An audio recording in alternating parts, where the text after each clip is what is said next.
목소리를 낼 수 없는 모든 존재를 대신해 외치겠습니다. 뉴 스크림! 안녕하세요. 뉴스크림 10번째 이야기 시작하겠습니다. 저는 한겨레 21 류석우입니다. 야, 벌써 10번이나 됐군요. 예, 만물학사 김양진입니다. 네, 안녕하세요. 송고은입니다. 정말 또 그냥 그 지역이 지역 먹들 그냥 정말 뭐 이런 거 루어 병 반 거 아허 아 차 배선 루루 또 윙큰 안에 앞으로 나 허 지금 내 트레 내 정간 내 먹으러 봐요 맨 또 빠나거나 뭐 khi vô tôi say trên cả bất kỳ vô đây chủ trò tôi nằm tôi lồng ai ở lâu đi khơi tờ lúc hiệp để khiêm bằng hàng យ៉ាងណាគិតតែច្រកណាវិញមិនទៅសម្រាប់ខ្លួនឲ្យលាចាក់លោកទៅកាន់គតិភពថ្មីទៅផុតទុកផុតលំបាក 네, 저희 이번 10번째 이야기는 손고은 기자가 캄보디아를 출장 다녀오시고 쓴 기사를 가지고 이야기를 나눠볼 텐데요. 네. 어떤 기사인지 좀 간단히 먼저 소개를 해주시죠. 우리나라에서 공익 변호사들이 최근에 이제 캄보디아에 금융 착취가 있다고 해서 현지 조사를 다녔어요. 그런 일이 있었나요? 근데 저도 가서 동행해서 현지 상황을 봤더니 네. 이제 캄보디아가 최빈국이긴 하지만 뭐 GDP 1인당 GDP가 뭐 2,000달러 정도 전후되는 그렇지만 이제 개발국인 거예요. 최빈 개발국. 그래서 네. 되게 많은 기업들이 들어오고 있고 한국 금융업도 그 중에 하나고. 그래서 이제 캄보디아 현지에 뭐 KB국민은행이나 우리은행이나 우리나라에 되게 큰 은행들이 이제 들어가 있는 거죠. 근데 그 캄보디아 시민사회 단체에서 이렇게 뭐 우리나라뿐만 아니라 전 세계 금융기관들이 캄보디아에 와서 대출 소액 금융 대출업을 하면서 이제 되게 이 사람들의 삶이 망가지고 있다. 뭐 이런 문제 제기를 했었어요. 그래서 이제 그 문제에 관심을 가진 한국 공익 변호사들이 아, 그러면 한국 기업도 진짜 책임이 있는지 한번 가보자 해서 이제 이번에 다녀오게 됐습니다. 이게 한국에서는 처음 조사하러 간 거죠, 그러면? 이제까지 제가 언론 찾아보니까 그 뭐 조사하러 갔다 이런 내용은 없었던 것 같긴 해요. 네. bà có sai nhóm của bà được chia nhóm vừa của bà nam mới nhóm rồi đi điểm từ ban cũng tới tình từ gặp cặp công không có sai nhóm phạt hạt vâng trên bảo học hay coi ca học chọc không có sai nhóm phạt hạt bằng hay tham tin kiện tôn mười miền nhẹ từ chặt ngược lưng có sai nhóm chết nghe hay chưa bây giờ của bà là có sai nhóm chưa cao mà anh trong xe trong cái cốc lô cao anh mà bạc lên trong bạc này cái trong cái chui nhưng phải những tầng anh là chui và cái sẽ tập bạc với những ta 가난한 어떤 국민들 대상으로 해가지고 어떤 돈 장사를 하면서 큰 뭐 이렇게 남기지 말아야 돼. 나도 나쁘게 많이 남겼다. 뭐 그런 얘기 같은데 이게 그 지금 일본이라든가 네. 사실은 우리나라가 예전에 당했던 그런 어떤 작태를 그대로 하고 있는 거 아닌가요, 지금? 자본주의 사회에서는 네. 당연한 규칙이라고 하잖아요. 가난한 사람은 당연히 신용이 없으니까 높은 이자를 묻고 네. 그리고 뭐 뭘 믿고 돈을 빌려주겠어요. 담보를 잡고 특히 그 나라에서도 가난한 사람들한테 이제 20%대 전후에 높은 이자를 물리고 돈을 빌려주는 건 당연하다. 사실 자본주의 사회 규칙인 건 맞는데 근데 좀 뭐 윤리적으로 이게 옳은 게 맞나? 이렇게 가난한 나라까지 가서 이렇게 좀 수탈하듯이 해야 되나? 뭐 그런 생각이 들긴. 어떤 은행들이 있는 겁니까? 우리가 다 아는 은행들인 거죠? 거기서 뭐 거리에서 제일 많이 볼 수 있었던 건 KB 프라사. 국민은행이 현지 소액금융기관인 프라삭을 인수해서 이제 이름이 KB 프라삭인데 예. 그 은행도 되게 흔하게 볼 수 있고 그리고 우리뱅크 이렇게 돼 있는데 우리은행 되게 흔하게 볼 수 있어요. 그 우리나라 은행들이 네. 그러니까 캄보디아에 가서 그렇게 하는 게 그러니까 실질적으로 엄청난 이득을 얻을 수 있다는 판단하에 간 거예요. 그러니까 그래서 저도 그게 궁금하더라고요. 왜 기업들이 그러면 갔느냐. 네네. 그래서 우리나라 뭐 유명 회계법인 같은 데서 뭐 캄보디아 뭐 기회의 땅 이런 식으로 이제 시장 분석한 그런 보고서들이 있더라고요. 네. 그래서 좀 찾아봤더니 이제 예대 마진을 많이 얻을 수 있다 이 지역은. 왜냐하면은 금리 이제 높게 네. 부를 수 있으니까. 네, 그리고 이제 또 하나는 여기가 최빈 개발국이니까 어쨌든 사람들이 원래 이제 금융 시스템이 없었으니까 예. 예금 보유율이 되게 낮았잖아요.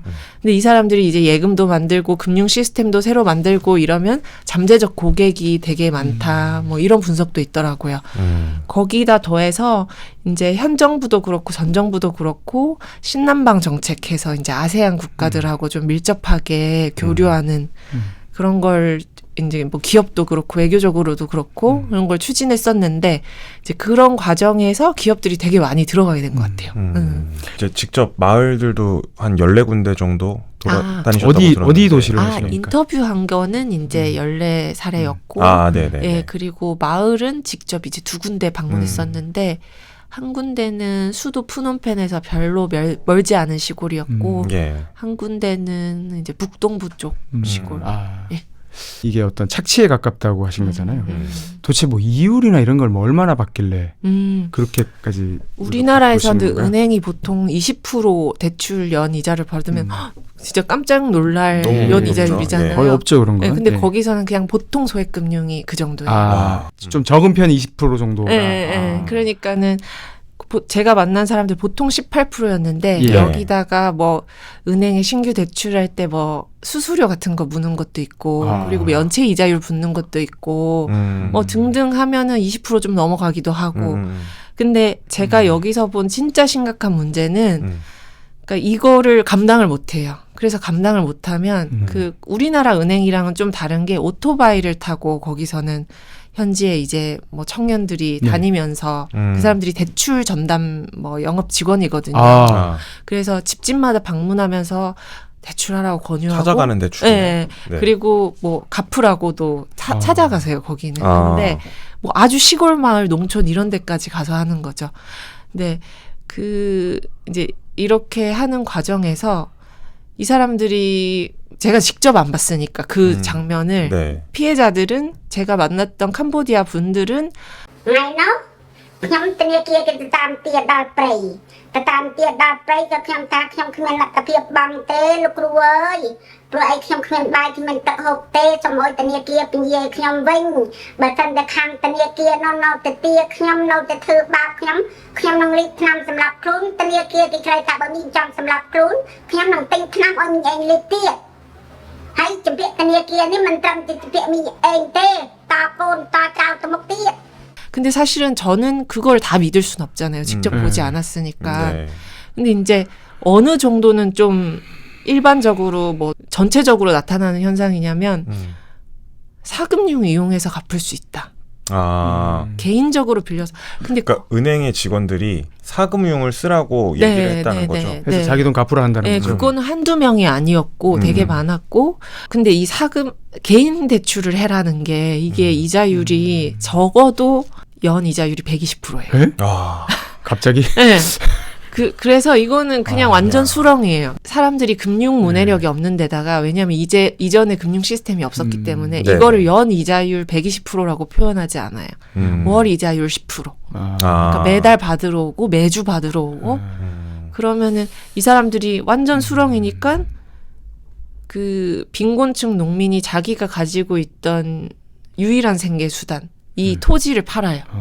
그럼 이 토지를 팔면은 그 빚을 상환할 수 있죠. 그러면은 이 돌아다니면서 영업하는 직원의 포트폴리오는 나쁘지 않은 거예요. 그러니까 대출도 성공시켰고 상환도 제대로 했고 그러면 그 과정에서 남는 거는 오로지 빈곤층의 완전한 경제적 파멸.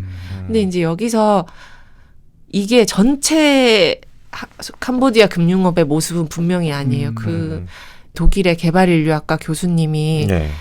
그런 NGO들의 비판이 있으니까 이제 독일 정부 예산으로 이걸 조사를 했거든요. 네. 이제 객관성을 담보하기 위해서 빚이랑 관련이 있는지도 모르는 사람들 그런 1388가구를 무작위로 선정해가지고 설문조사하고 그중에 이제 빚이 있는 사람 그중에 이런 피해를 입은 사람 이런 식으로 접근했어요. 네네. 그러니까 전체적으로 설문조사 결과여세는 대다수 대출을 할 수 있어서 좋았다. 근데 우리나라도 그렇잖아요. 좀 괜찮게 사는 사람들은 대출을 어떤 지렛대 삼아서 뭐 경제적으로 그쵸, 잘 네. 살기도 하고 그게 분명히 전체 모습은 아닌데 분명히 농촌의 가난한 사람들이 경제적 파멸에 이르는 상황이 나타나고 있다. 그리고 그 과정에서 아이들이 뭐 학교를 포기하고 이제 뭐 농장에 일하러 가고 그래서 그 낮은 금융 문해력이 대물림되는 현상이 나타나고 있다. 저는 궁금했던 게 이게 우리나라에서는 좀 보기 어려운 풍경인데 그 은행 직원들이 찾아다니면서 대출을 권유하고 또 이제 이렇게 받으러 다니잖아요. 우리나라 은행 직원들은 그렇게 하지 않는데 거기는 왜 이런 구조를 만들게 된 거예요? 이런 구조가 만들어지게 된 거죠? 월급이 기본급이 정해져 있으면 그 기본급보다 훨씬 큰 돈을 이제 인센티브로 받을 수 있는 형태로 이제 월급을 짜놨어요. 네. 그러다 보니까는 신규 대출을 받아야 되고 그럼 신규 대출 타겟이 있어야 되는데 신용이랄 게 없는 사람들이잖아요. 그러면은 뭐 선주민이라 가지고 조상님한테 땅을 물려받은 시골 농민 이런 사람들도 타겟이 되는 거예요. 왜냐면 담보가 있으니까. 네, 네. 근데 이 선주민이라는 사람들 제가 가서 보니까 이중 통역을 제가 쓴 경우도 있었거든요. 그러니까 그 캄보디아에서 크메르어를 쓰는데 크메르어를 못하는 거예요. 그러니까는 크메르어를 못하는 그러나 그 선주민 언어를 할 수 있는 사람 통역을 구해서 또 크메르어랑 영어를 할 수 있는 사람을 통해서 그러면은 여기서 우리가 얻을 수 있는 교훈은 이 현지에서 글을 읽고 쓸 수 없는 것은 물론이고 말도 안 통하는 사람한테 은행 푸놈펜 가면 말도 안 통하는 사람한테 이제 채무 부담이 가는 건데 이게 윤리적으로 맞나? 근데 아까부터 강조했지만 이게 전체 풍경은 아닌데 네. 분명히 이런 사람들이 있다. 그런 사람들한테 판매를 할 때 그 판매하는 사람한테 인센티브를 줘가면서 판매를 더 압박하고. 네네. 근데 그런 시스템을 만든 게 이제 은행이라는 거죠. 은행인데 거기에 이제 우리나라 은행들이 가서 우리나라만 20% 전후 소액금융을 한 게 아니라 원래 그 나라가 그랬고 우리나라가 인수한 거고 게다가 뭐 다른 외국 은행들도 그렇게 하고 있다. 사실은 뭐 이런 얘기도 저는 취재하면서 들었고 네. 그리고 또 하나는 이제 우리나라가 보기엔 20% 뭐 이렇게 생각하지만 남미 이런 데 가면은 아예 소액금융 은행 자체가 막 80% 100% 이렇게 묻는 데도 있다.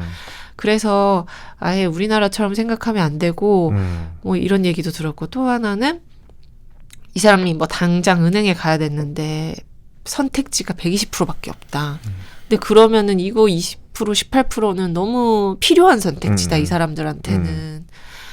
그런 경제학자들의 주장도 저는 일리도 있다고 생각해요. 네. 근데 이제 일리가 있다고 생각하는데 근데 여기에 대해서 이제 제가 인터뷰했던 그 개발인류학자 교수님은 그 마이크로 파이낸스라는 게 노벨 평화상까지 받고 유누스 네. 총재가 그랬던 본질을 생각하면 이 사람들이 이 작은 소액으로 자기가 이제 경제 활동을 할 기반을 마련해라. 이게 취지 아니었냐. 그래서 이렇게 최빈 개도국의 마이크로 파이낸스 자금 지원이 되고 네. 월드뱅크 이런 데서 그래서 뭐 NGO들도 들어가고 다 들어갔던 거 아니냐.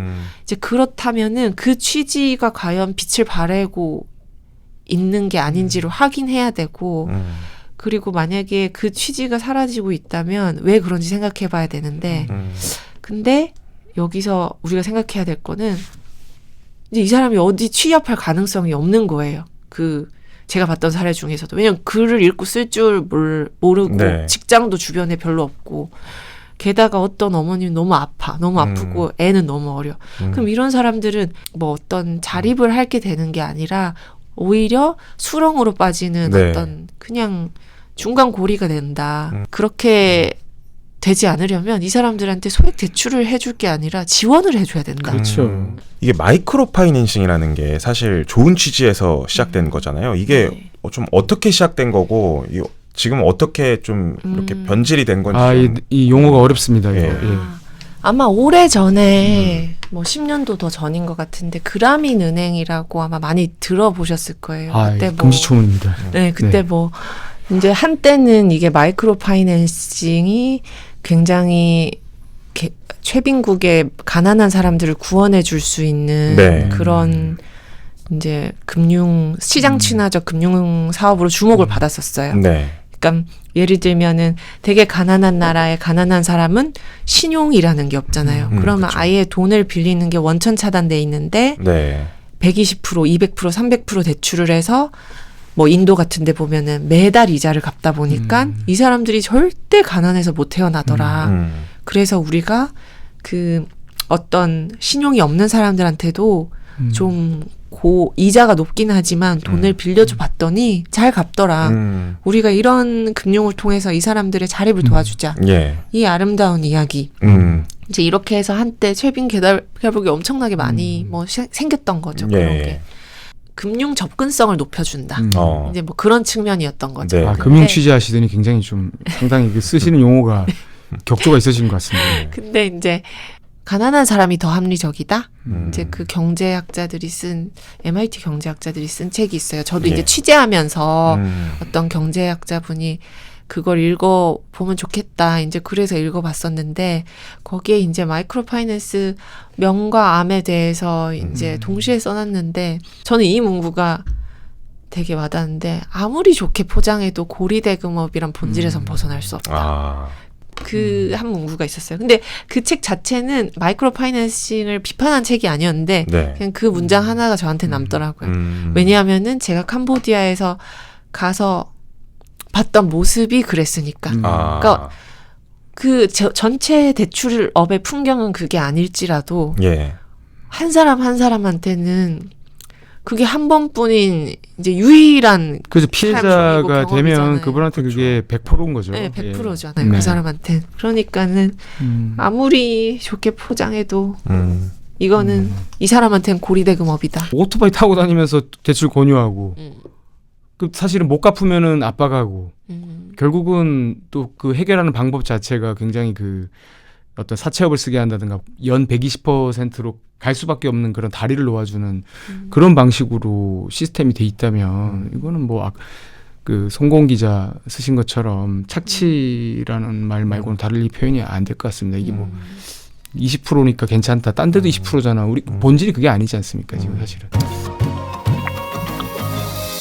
이게 대출이 어느 정도 물론 필요한 부분도 있고 거기서 도움이 되는 부분도 있는데 그로 인해서 발생되는 착취 구조를 우리나라 은행들이나 거기 있는 은행들이 다 외면하고 있는 것 같아요. 우리나라 은행에서 또 좀 물어봤나요? 뭐 이런 지금 구조에 대해서? 기본적으로는 우리는 상업은행이다. 이런 입장, 이런 스탠스가 좀 있어요. 그러니까 그리고 그게 사실이기도 하고. 그런데 이제 그 제가 인터뷰했던 경제학자들 중에 또 기억에 남는 말은 상업은행인 건 맞는데 근데 사실은 가난한 사람들에게 담보물을 해서 그 담보물을 결국 잃게 하는 건 전당포 형식인데 우리가 그래도 이렇게 선진국이 됐는데 네. 최빈 개도국까지 가서 그렇게 해야겠냐. 그거는 시정해야 되는 거 아니겠냐. 이런 얘기를 하는데 저는 그게 일리가 있더라고요. 그리고 이제 은행들도 조금 그 선주민 마을이나 그 농촌 마을의 그 나라 사람들만의 전통적인 특성을 좀 살피면은, 예. 그러니까 단지 뭐 어떤 고객, 수단 이렇게만 보는 게 아니라 좀 그 문화를 좀 살피면 좋을 것 같아요. 빚을 갚는 거를 아주 중요하게 생각해요. 그래서 이 사람들이 되게 한국은행에 하고 싶은 말 없냐 했을 때 제가 꼭 빚 다 갚겠다. 근데 제가 보기에 좀 이거 갚을 수가 없거든요. 이 아이들 노동이 도도로. 근데 내가 빚 꼭 갚을 테니까 이자율 좀 낮춰주세요. 이런 호소를 되게 많이 해요. 그러니까는 이 민족의 문화라는 게 빚 갚는 걸 중요시하고 마을에서 누가 와서 이렇게 자기 신뢰를 잃는 걸 중요시하고 그러니까 아직은 좀 도시 문화랑 조금 달라요. 그래서 그 외신에 보면은 저도 직접 스스로 목숨을 끊은 사례자 가족을 만나진 않았는데 예. 마을에서 봤다는 사람은 봤고 그리고 외신에 보면은 그런 사례들도 인터뷰했거든요. 근데 우리가 보면은 아니 가서 집을 부순 것도 아닌데 왜 목숨을 끊어 이러는데 그럼요. 1,000만 원에 사람이 죽습니다. 네, 근데 그 민족적이고 이제 그 개발 전에 그 최빈 개발국이 특성을 좀 들여다봐야 된다 이런 생각이 들더라고요.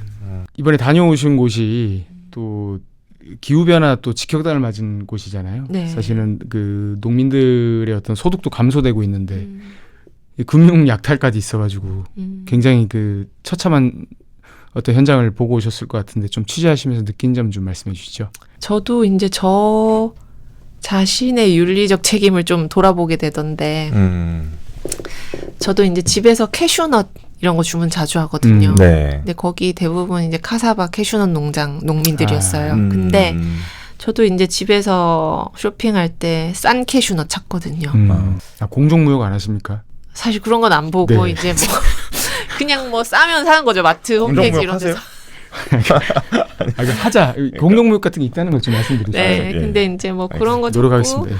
이제 현장에 가서 보니까 우리 작황이 안 좋아져서 그러니까는 대출도 대출인데 그래도 이 사람이 대출을 자기는 갚을 수 있다고 생각한 거예요. 20%라도. 근데 실제로 그리고 예전에 내가 빌려봤는데 갚은 적이 있었어. 네. 그런데 한 해 한 해 계속 나빠져서 작황이. 그래서 이제는 못 갚게 됐어요. 이런 말을 하시는 분이 여러 있더라고요. 그러니까는 싼 물건을 찾는 것도 그렇고 소비자로서. 근데 그런 것들이 어쨌든 기후 변화에 미치는 영향들이 있잖아요. 그러니까 네. 뭐 국가의 윤리적 책임뿐만 아니라 개인의 윤리적 책임도 좀 돌아봐야 한다. 뭐 맞습니다. 이런 생각이 들었고. 그래서 사실 저희가 또 몇 달 전에 했던 게 1.5도 라이프 스타일이 개인의 소비에 대한 이야기거든요. 우리의 결국에는 최종적인 소비는 개인이 하기 때문에 그걸 네. 어떻게 하느냐에 따라서 전 지구에 영향을 끼칠 수 있는 거죠. 그것 좀 하나 띄워주십시오. 손고 기자 말 들으면서 네. 그 생각이 또 났습니다.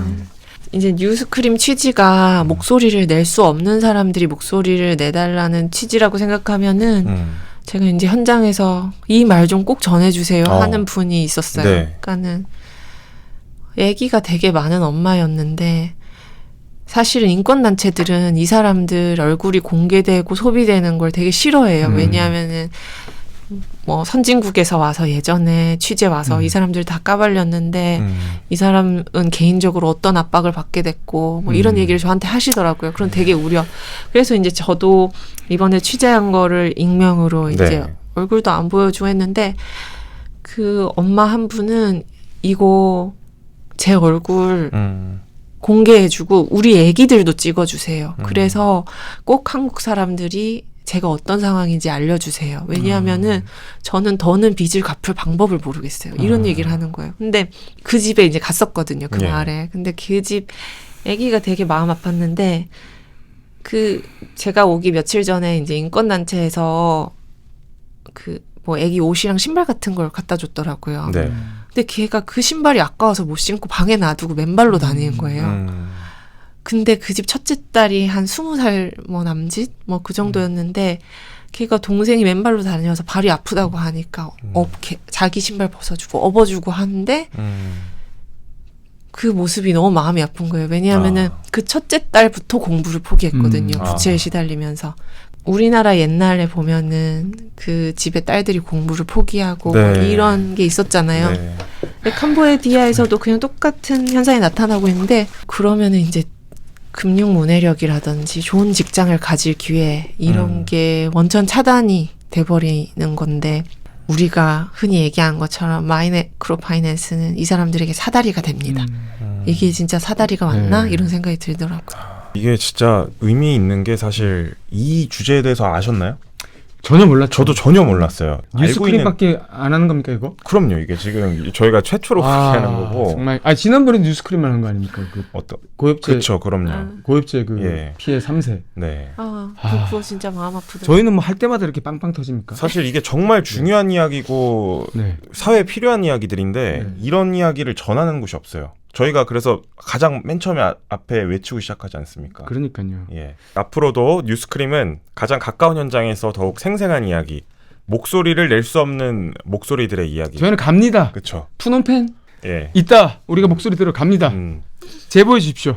이런 이야기들을 저희는 가장 좋아합니다. 네. 이런 이야기를 하려고 이 방송을 하는 거예요. 앞으로도 많이 그런 목소리들을 대변해서 방송을 하도록 하겠습니다. 자, 오늘 이야기는 여기까지입니다. 뉴 스크림!